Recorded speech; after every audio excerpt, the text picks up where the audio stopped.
All right, good morning, Connect Group, and I guess it's probably good evening for you. Um, Hope you have a great weekend planned, and thank you for making room for Connect Groups.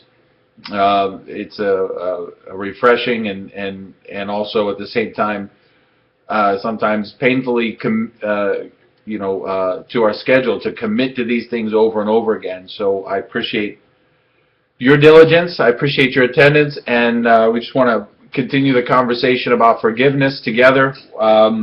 If you were part of Sunday, you probably recall, but if you weren't, I'll quickly reference what Jesus is talking about in the Gospel of Matthew regarding forgiveness. First, Matthew chapter 6. At the end of the what we call the Lord's Prayer, Jesus puts a kind of reciprocity in motion. He says, "For if you forgive others their trespass, your heavenly Father will also forgive you. But if you do not forgive others their trespass, neither will your Father forgive your trespass."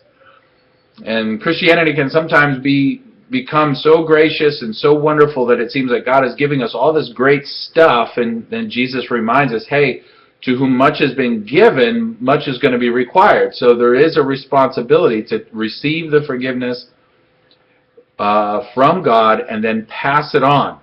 And pay it forward, advance it, take it from His hand into yours, and then in turn extend your hand of forgiveness to someone else. Later in Matthew 18, Jesus takes us further, as if that wasn't challenging enough.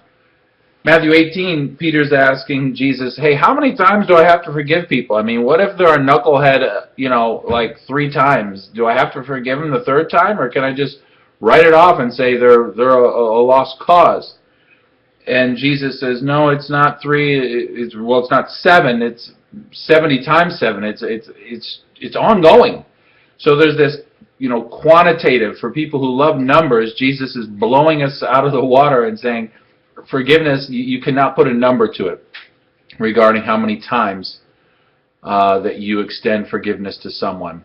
And of course, when we think about how our Father in heaven extends forgiveness to us over and over and over, we can then understand maybe why He would call us to forgive others over and over and over. And then lastly, at the end of Matthew 18, we receive our indictment if we don't do these things with a qualitative word. Jesus said, "So also my heavenly Father will do to every one of you if you do not forgive your brother from your heart."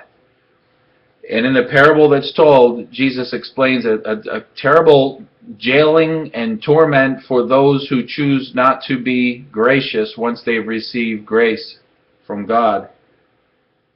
And then He makes it really crystal clear. He says, it's not just enough to say you forgive someone, you have to forgive them from your heart.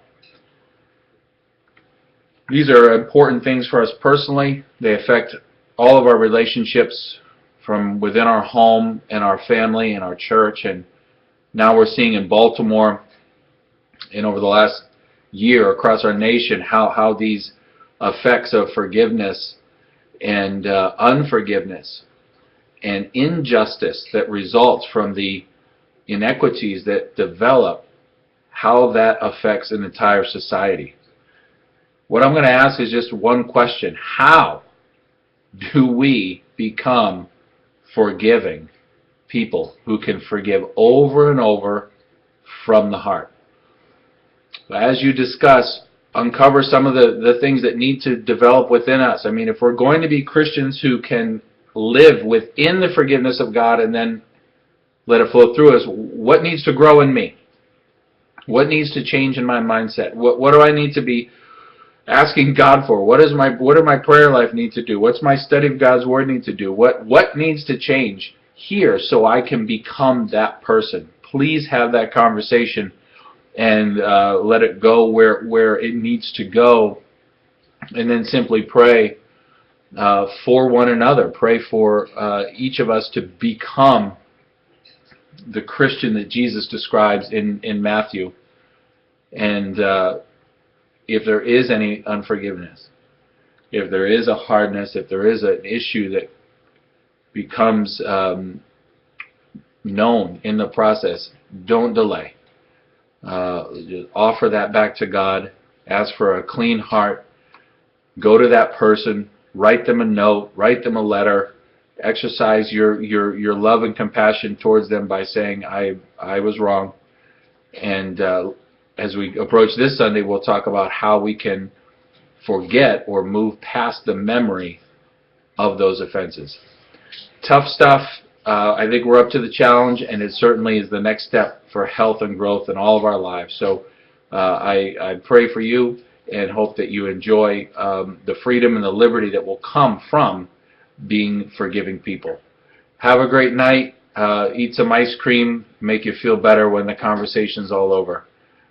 We'll see you next week.